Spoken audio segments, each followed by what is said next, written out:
ہمارے حضرت بہت استقامت والے تھے، لیکن پھر بھی فرماتے تھے کہ یہ اللہ کا فضل ہے کہ اللہ نے ہم پہ 5 نمازیں فرض کر دی، آپشنل نہیں رکھا۔ آپشنل ہوتی نا، اختیاری ہوتی تو شاید کوئی بھی نماز نہ ہوتی ہم سے، سوچتے ہی رہتے کہ چلو 5 نمازیں پڑھنا ثواب ہے تو پرسوں سے پڑھیں گے۔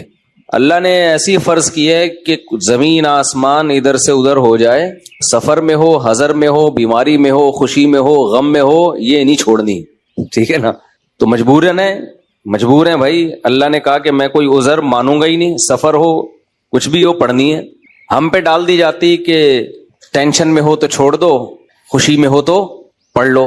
تو ہم تو یہی سوچتے رہتے ہیں بھائی ابھی تھکاوٹ ہے، آج رات دیر سے سویا ہوں تو فجر میں اٹھ گئے تو نیند پوری نہیں ہوگی، تو ایسا کریں گے 11 بجے پڑھ لیں گے، یہی سوچتے رہتے۔ اللہ میاں نے کہا کہ رات دیر سے سو، جلدی سو، یہ تمہاری ٹینشن نہیں ہے، یہ تمہاری ٹینشن ہے، یہ میرا مسئلہ نہیں ہے۔ میں نے کہہ دیا ہے فجر کا مطلب فجر ہے، ظہر کا مطلب ظہر ہے، عصر کا مطلب عصر ہے۔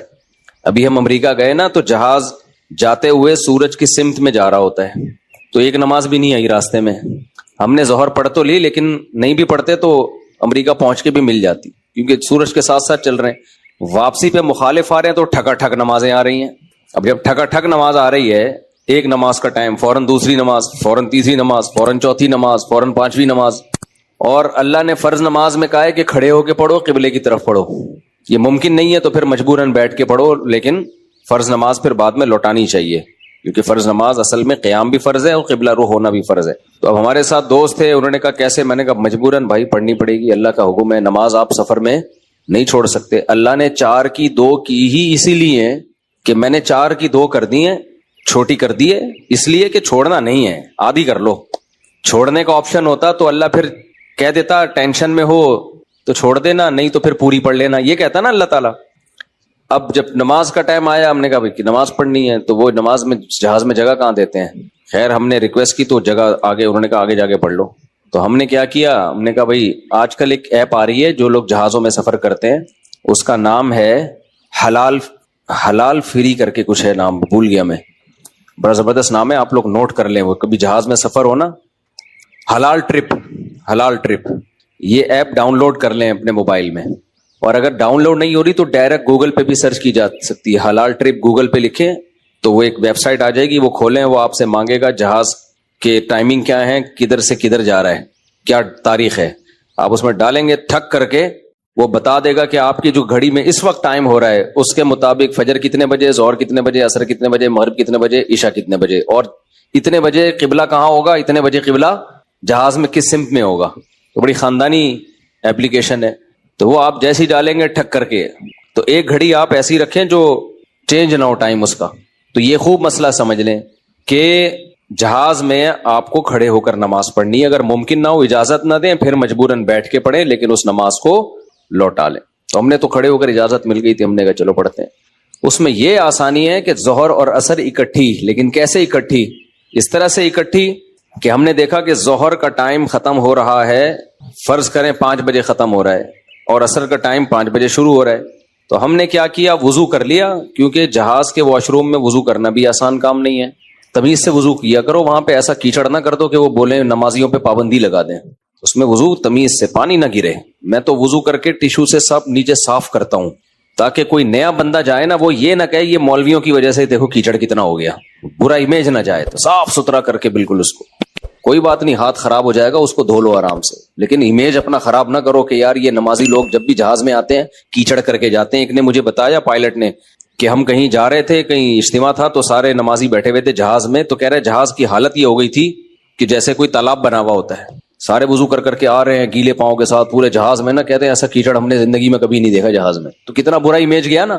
تو اس لیے صفائی ستھرائی کر کے ان کو لگے کہ کوئی بات نہیں یار، اگر یہ وضو کر بھی لیتے ہیں تو واش روم میں ذرہ برابر بھی گندگی نہیں ہوتی، تو صاف ستھرا کر کے نکلو باہر۔ اس بیان ابھی شروع کروں گا، لیکن یہ بھی ضروری بات ہے کہ تاکہ جہازوں میں بھی نمازوں کا اہتمام کریں۔ اللہ کو نماز بہت زیادہ محبوب بھی ہے، اور اللہ کے ہاں جتنی ویلیو نماز کی ہے نا، اتنی کسی حکم کی نہیں ہے۔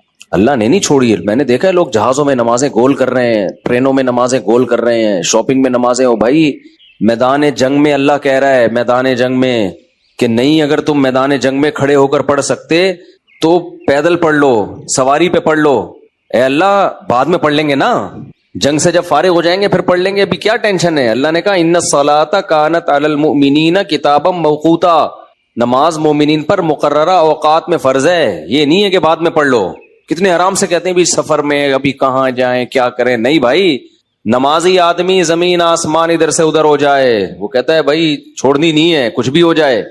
آج نمازی بھی نمازی نہیں رہے ہیں، تو ہم نے یہ ضرور کیا کہ کیونکہ اس میں وضو بہت مشکل کام ہے، تو اس میں پھر ہم نے یہ کیا کہ بھائی 5 بجے جیسے اپلیکیشن سے پتہ چل گیا شافی وقت کے مطابق 5 بجے ظہر قضا ہو رہی ہے، تو بھائی 4:45 پہ یا 4:50 پہ ہم نے ظہر پڑھ لی، قبلہ رخ کھڑے ہو کر 2 رکعت پڑھی ہیں، تھوڑی دیر میں عصر کا ٹائم ہو گیا، اسی وضو سے عصر نمٹا لی، سمجھتے ہو؟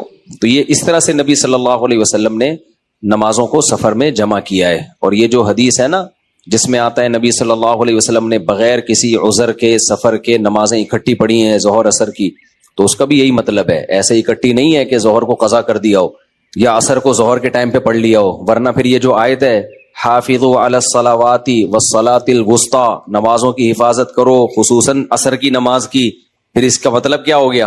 اس کا تو پھر مطلب ہی نہیں بنتا کوئی، تو حدیث کی وہ تشریح کی جائے گی جو قرآن سے میچ کر رہی ہو۔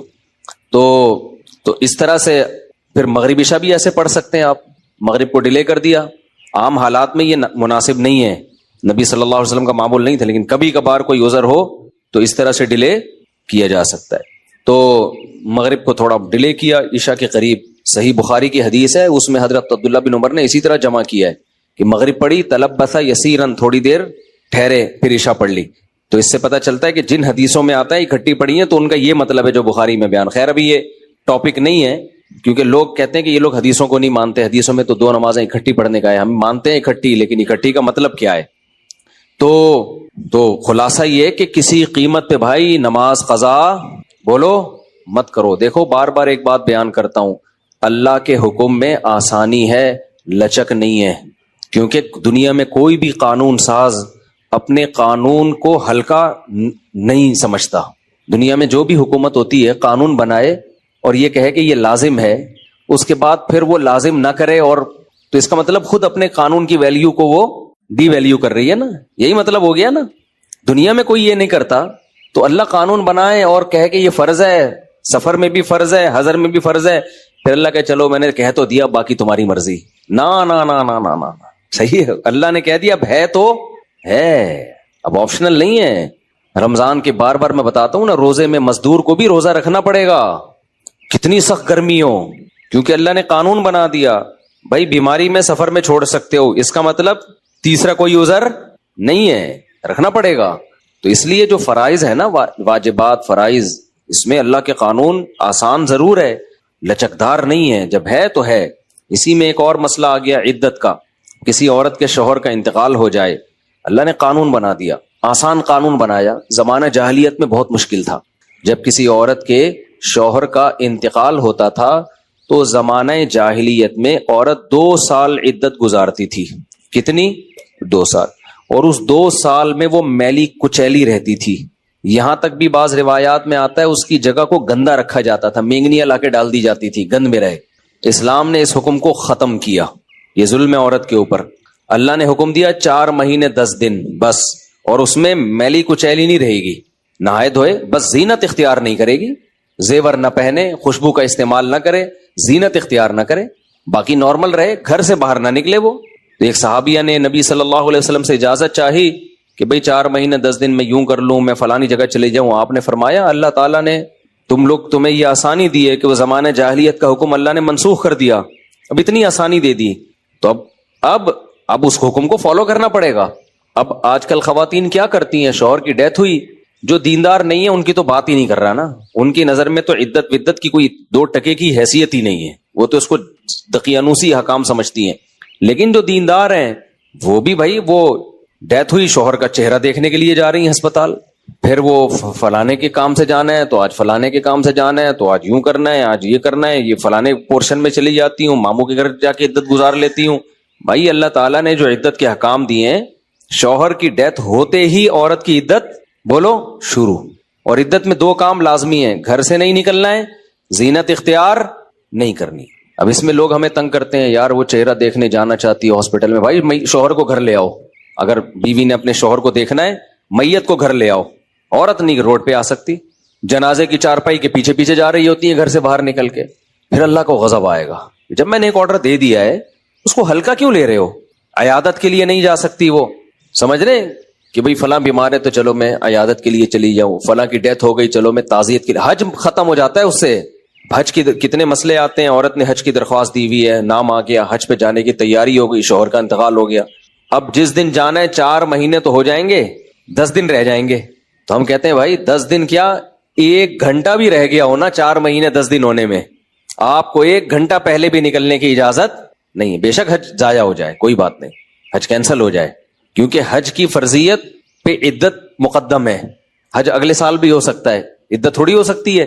تو ہاں یہ اللہ نے آسانی رکھ دی ہے کہ جس عورت کا کوئی کمانے والا نہ ہو، اللہ نے لچک، جہاں شدید ضرورت تھی وہاں اللہ نے خود بخود لچک رکھ دی کہ بھوکے تو نہیں مر سکتے نا، کمانے والا کوئی نہیں ہے تو کمانے کے لیے جا سکتی ہے، مجبوری ہے بھائی کمانا. اس میں فقہاء نے بیان کیا دن میں جائے بغیر زینت اختیار کیے، اور دن میں واپس آ جائے، اور صرف کمانے کی حد تک باہر نکلے، ادھر ادھر نہ جائے. اب اس میں خواتین یہ کیوں ایسے کیا؟ بھائی اللہ کا حکم ہے، اب اس میں آپ کو چونو چرا کی اجازت بولو نہیں ہے، بس آرڈر دے دیا. پھر اللہ نے یہ بھی حکم نازل کر دیا کہ اگر عورت پریگنینسی میں ہے تو بچہ ہوتے ہی اس کی عدت ختم ہو جائے گی. دیکھو ہمارے نبی صلی اللہ علیہ وسلم بھی اللہ کے آرڈر کے سامنے کیسے اپنی عقل نہیں استعمال کرتے تھے. ایک صحابیہ کو حمل تھا، ان کے شوہر کی ڈیتھ ہوئی ہے اور ادھر بچہ پیدا ہو گیا، ادھر ڈیتھ ہوئی اور ادھر فوراً ہی. اب ان کو خیال ہوا بھائی اتنی جلدی تو عدت پوری نہیں ہوتی، تو کیا کرنا ہے؟ نبی نے سے مسئلہ پوچھا گیا، آپ نے فرمایا ختم. جب اللہ نے کہہ دیا وَأُولَاتُ الْأَحْمَالِ أَجَلُهُنَّ أَن يَضَعْنَ حَمْلَهُنَّ، کہ حمل والی عورت کی عدت یہ ہے کہ بچہ جن لے، تو بچہ جن دیا تو اللہ نے تو نہیں کہا کہ 1 سیکنڈ بعد جنے یا 1 سال کے بعد جنے، اللہ نے یہ کہا ہے اللہ نے قرآن میں. تو ہمارے نبی بھی اللہ کے حکم کو کیسے فالو کرتے تھے نا. اگر یہی بچہ پہلے پیدا ہو جاتا، پیدا ہوتے ہی شوہر کی موت ہو جاتی. فقہا بہت باریک مسائل بیان کرتے ہیں، اور آج کل کے اسکالر نا ان کا مذاق اڑاتے ہیں کہ دیکھو یہ اتنی باتوں میں لوگوں کو الجھایا ہوا ہے. فقہا نے بیان کیا ہے کہ ادھر بچہ پیدا ہوا، کیونکہ ایسا ممکن ہے، قانون جب لکھا جاتا ہے تو امکان کو بھی لکھا جاتا ہے کہ ابھی آدھا بچہ پیدا ہوا ہے اور شوہر کی ڈیتھ ہو گئی تو کیا ہوگا. ایک ہے بچہ پیدا ہوتے ہی شوہر کی ڈیتھ ہو جائے، تو بچہ چونکہ پہلے پیدا ہوا ہے، شوہر کی ڈیتھ بعد میں ہوئی ہے، تو اب عدت کیا ہوگی؟ اب 4 مہینے 10 دن چلے گی. ادھر شوہر کی ڈیتھ ہوئی اور فوراً بچہ پیدا ہو گیا تو عدت ختم. اب ایسے بھی کیس قیامت تک کے لیے دین آیا ہے نا، ایسا بھی ممکن ہے کہ شوہر کی ڈیتھ ہوئی اور بچہ آدھا پیدا ہوا ہے اور ادھر ڈیتھ ہوئی اس کی، یعنی ولادت ہو رہی تھی اور شوہر کا انتقال ہو گیا. امکان تو ہے نا، لا جب لکھا جاتا ہے نا تو اس میں امکانات بھی لکھے جاتے ہیں.